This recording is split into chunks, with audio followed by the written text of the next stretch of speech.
A primeira turma do Supremo Tribunal Federal julga hoje se aceita ou não a denúncia contra os acusados de participar do núcleo 3 da trama golpista. São esses 12 acusados aqui no telão. 11 militares e um agente da Polícia Federal. Eles foram denunciados pela Procuradoria-Geral da República por participarem do chamado Núcleo de Ações Táticas. Vamos voltar a Brasília, Heraldo. É nesse grupo que estão os militares do grupo denominado os Kids Pretos, né, que compõem aí as forças especiais do Exército. Ana Luísa, é uma fase ainda inicial. Nesse caso, trata-se da primeira etapa para um eventual futuro processo penal. Primeira turma do Supremo Tribunal Federal julga agora se a denúncia do Ministério Público atende aos requisitos legais mínimos exigidos para segundo o Código de Processo Penal, para a abertura de uma ação penal, ou seja, se a acusação apresenta indícios da prática de crimes e a identificação dos possíveis autores.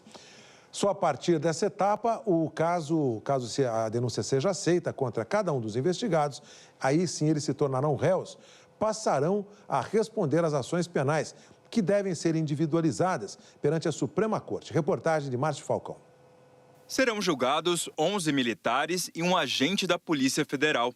Segundo a Procuradoria-Geral da República, os agentes das forças de segurança ficaram responsáveis por ações táticas, com o uso da força.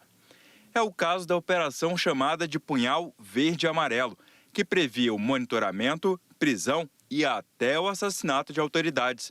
Entre elas, o presidente Lula, o vice Geraldo Alckmin e o ministro do Supremo, Alexandre de Moraes. Esse grupo contou com os chamados Kids Pretos, que são militares que atuam em operações especiais e também teriam pressionado o alto comando do Exército a aderir ao plano golpista.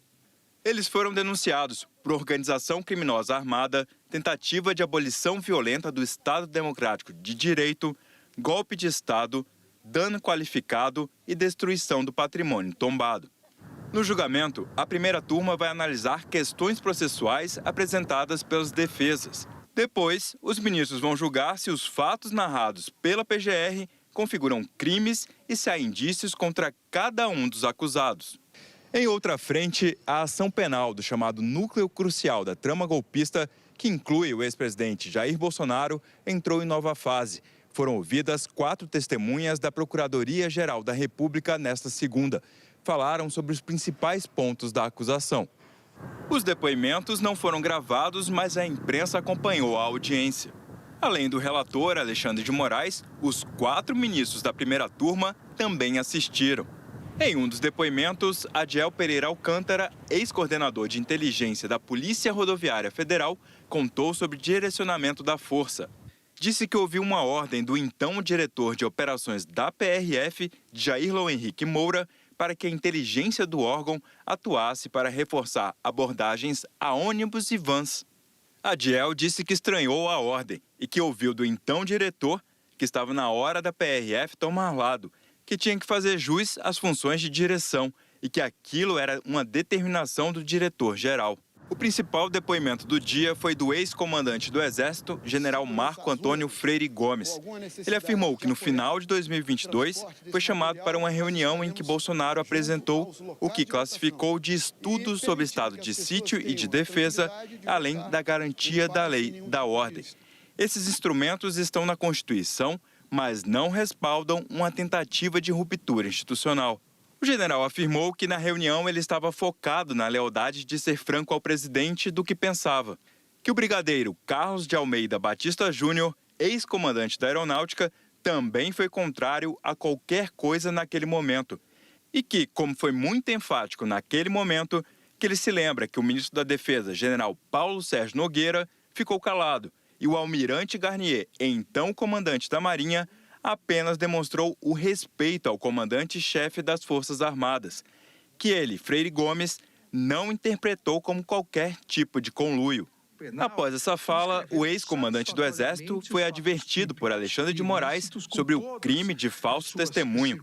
O ministro considerou que havia contradição em relação ao depoimento do general à Polícia Federal.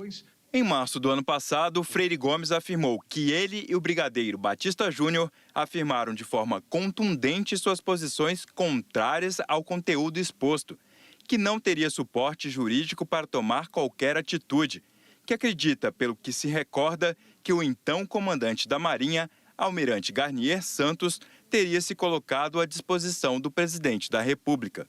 Moraes afirmou que o general ou havia falseado na PF ou estava falseando na audiência. Freire Gomes respondeu afirmando que, com 50 anos de exército, ele jamais mentiria. Moraes voltou a questionar Freire Gomes, relembrando trechos do depoimento à PF. E o ex-comandante confirmou cada um dos pontos do depoimento. Inclusive que viu o documento da minuta do golpe nas mãos do ministro da Defesa na reunião do dia 14 de dezembro de 2022, mas que não leu. E que no dia da reunião, o almirante Garnier, como citou Moraes, continuava à disposição do presidente. A última testemunha de acusação será ouvida na quarta-feira. É o ex-comandante da Aeronáutica, brigadeiro Batista Júnior, que afirmou à PF que não participaria de golpe e que não haveria qualquer hipótese de Bolsonaro permanecer no cargo. O julgamento no Supremo Tribunal Federal das denúncias contra o chamado Núcleo 3 está marcado para logo mais às 9h30 da manhã e às 2 da tarde, hora de Brasília. Se for necessário, os ministros também reservaram uma terceira sessão para amanhã.